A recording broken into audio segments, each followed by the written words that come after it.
힘차게 벌려집니다.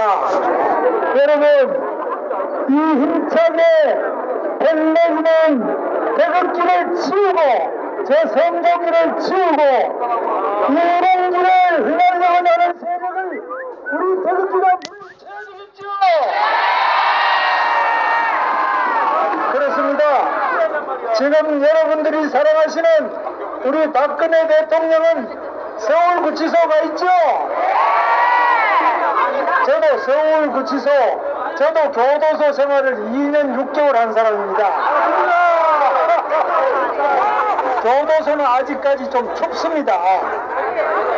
여러분, 박근혜 대통령이 지금 있어야 될 때가 청와대 맞죠?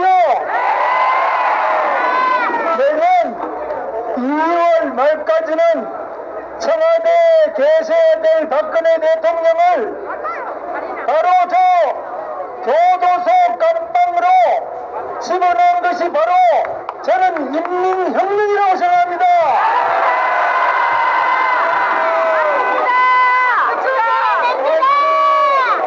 그렇습니다. 대한민국은 법치국가고 가장 중요한 것은 바로 국민의 투표라고 저는 생각합니다.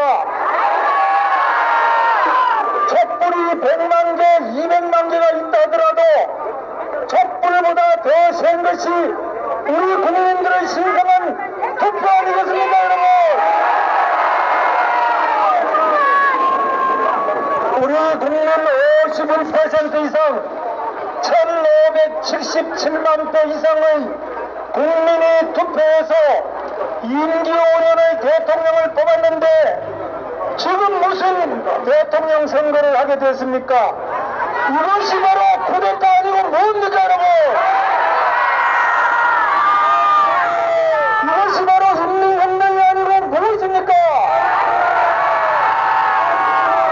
지금 야당의 후보들이 우리가 촛불 정신을 이어받자, 촛불 정신을 이어받자고 하는데 저는 우리가 이어받아야 될 정신은 바로 신성한 투표를 한 투표 정신을 이어받아야 된다고 생각합니다. 국민이 투표한 그 정신은 어디로 다 불태워버리고 촛불로 이 태극기도 불태우려고 하는 이 세력을 우리는 이 태극기를 반드시 막아내야 됩니다. 그리고 우리의 신성한 한표 한표로 이 촛불 세력을 물리쳐야 된다고 생각합니다. 저는 마침 우리 자유한국당의 중앙선거대책위원장을 맡아 있습니다. 그래서 오늘 이 자리에 온 김에 여러 가지로 지금 마이크도 좀 약하죠?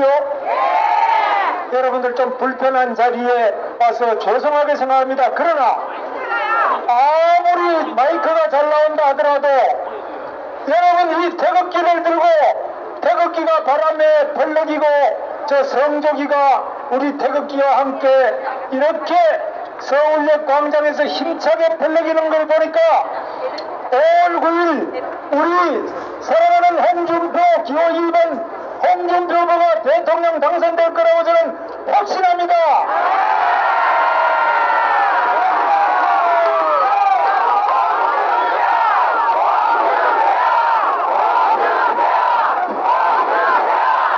대통령으로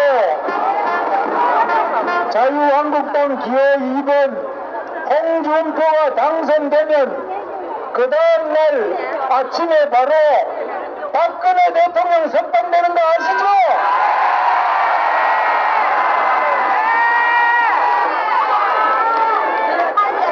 제가 이렇게 말씀드려도 못 믿는 분이 계시더라고요.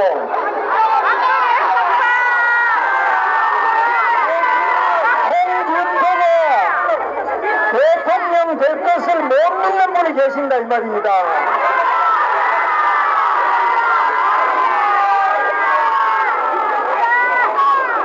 여러분, 박근혜 대통령을 석방시키려면 가장 저 서울구치소 독방 감방의 문을 열 수 있는 열쇠는 바로 기호 2번 홍준표밖에 없지요.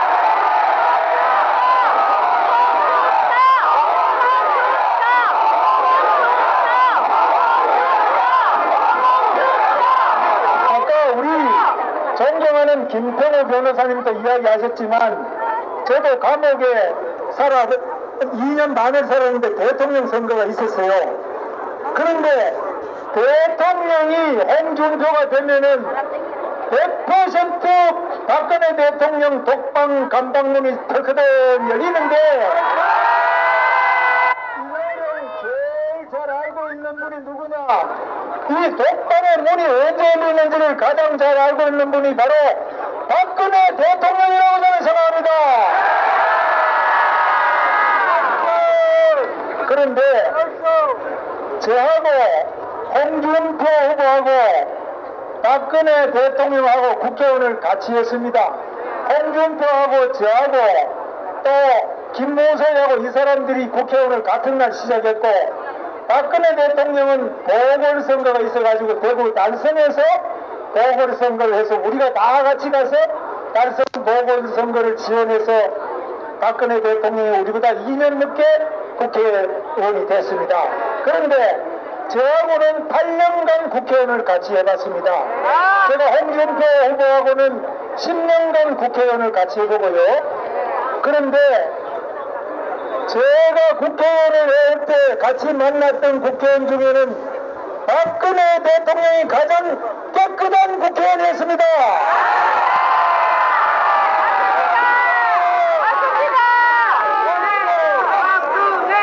여러분, 네, 맞습니다. 저도 깨끗한 거 아십니까?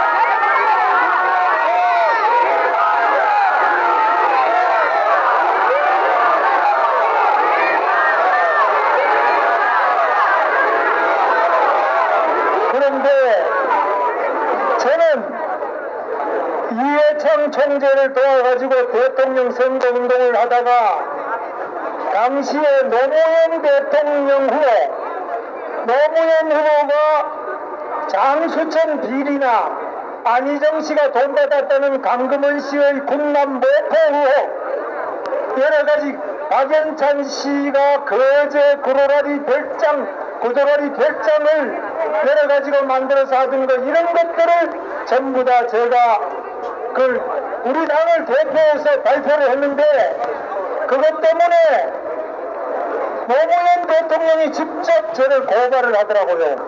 제가 그 형사재판에서 이기고 나니까 그 다음에는 바로 노무현 대통령이 저한테 10억의 민사소송, 손해배상 청구 소송을 했어요. 그러고 노무현 대통령이 10억하고 또 후원회장 강금원 씨가 또 8억을 저보고 손해배상 청구 소송을 하고 자기는 명예를 훼손했다고. 그리고 후원회장하는 이희명 씨가 또 4억하고 해서 저는 돈도 하나도 없는데 22억을 내놔라고 재판을 3개를 또 걸더라고요. 제가 형사소송도 다 읽어버리고 노무현 대통령하고 후원회장 두 사람이 거는 민사소송도 전부 제가 1심, 2심 다 잊어버렸어요. 그런데 지금 문재인 씨가 또 이 소송 전문가예요. 변호사인데 문재인 씨가 저를 또 고발을 했어요.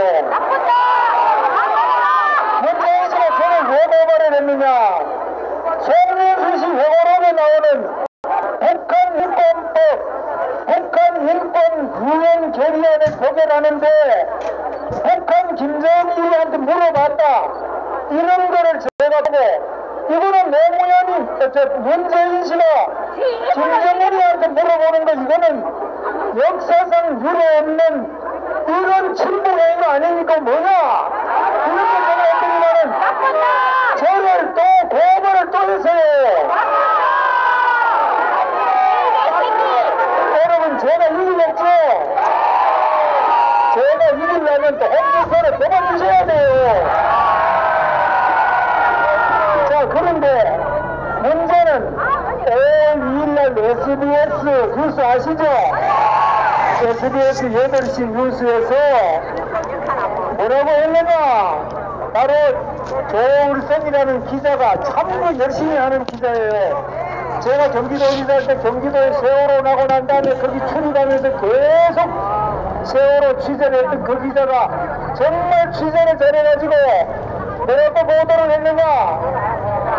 SBS에서 보도된 것이 이 문재인 씨가 바로 이 세월호 인양하는 것을 바닷속에 건져내는 인양을 좀 늦춰가지고 자기들한테 유리한 시점에 할 수 있도록 했는데, 이것은 바로 배수구 7급 공무원 이야기가 문재인 대통령 후보한테 유리하게 해서 배수구의 차관 한 명 있는데 그걸 2명, 수산차관 제2차관을 또 신설하고 해양경찰청을 국민안전처로 가져가버린 것을 다시 해수부로 가져오도록 하기 위해서 해수부에서 문재인 후보한테 갖다 바쳤다.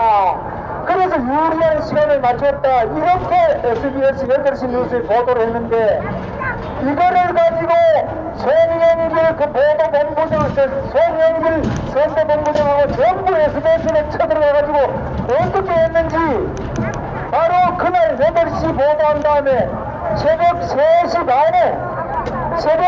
반에 해명 자료를 냈어요. 잠도 안 자고 새벽 3시 반에 SBS가 해명 자료를 내고, 그 다음날 SBS 8시 뉴스에서 그 앵커 김성준 씨 있습니다, 여러분. 보도본부장 SBS 8시 앵커 보도본부장이 5분 30초에 걸쳐서 문재인 씨한테 사과하는 사과 방송을 하고, 또 거기에 자막으로도 문재인 후보에게 죄송하다 자막으로 또 하고, 말로 5분 30초 또 하고, 이런 일이 있었는데 제가 SBS를 찾아가서 김성준 보도본부장, 우리 편집부장, 정치부장 다 만났어요. SBS 생긴 지가 27년 됐어요. 27년 만에 이렇게 한 적이 있느냐, 그렇게 처음이라고요. 지금까지 역사상 27년 만에 처음으로 SBS를 어떻게 했는지 이렇게 무릎을 꿇리는, 대통령도 되기 전에 이렇게 언론을 마구잡이로 무릎을 꿇리는, 이런 언론 자유가 없어지는 이런 것은 우리 태극기로 막아내야 되겠죠. 그럽시다. 우리 이런 자유 언론을 망치는 이런 잘못된 후보들이 대통령이 되면 안 되겠죠. 우리 태극기로 반드시 막아주실 것으로 믿습니다, 여러분. 그러면 우리 홍준표를 뽑으셔가지고 우리 자유 언론도 쟁취하고 태극기가 휘날릴 수 있도록 한번 해봅시다. 제가 한번 외치겠습니다. 같이 따라주시기 바랍니다. 자, 같이 하시죠. 자, 찍으면 된다.